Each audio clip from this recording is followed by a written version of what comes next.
Moro! Sisällysluettelon tekeminen Wordissa voi aiheuttaa joillekin tuskanhikeä, mutta näytetäänpä helppo tapa, miten tehdään sisällysluettelo ilman sydämentykytyksiä. Koko homma lähtee siitä liikkeelle, että materiaali on oikein muotoiltu. Ja koko homman juju on se, että käytetään valmiita tyylejä. Enemmänkin nämä otsikot on se, millä lähdetään liikkeelle. Mulla on tässä esimerkkimateriaali, jossa on 2 pääotsikkoa ja 4 kappaletta väliotsikoita. Merkataan pääotsikot tämmöisellä tyylillä kuin otsikko 1 ja väliotsikot otsikko 2.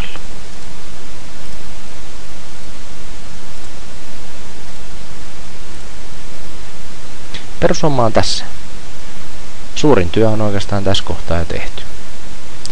Sen jälkeen mennään välilehdelle viittaukset, josta löytyy sisällysluettelo.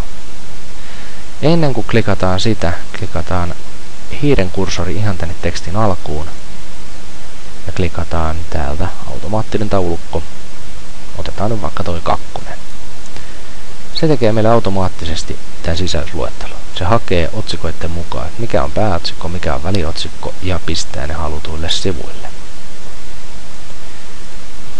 Nyt jos me halutaan vähän lisää materiaalia tänne, lisätäänpä sopivat annokset lorem ipsumia tänne väleihin ja saadaan sitten vähitellen materiaalia venymään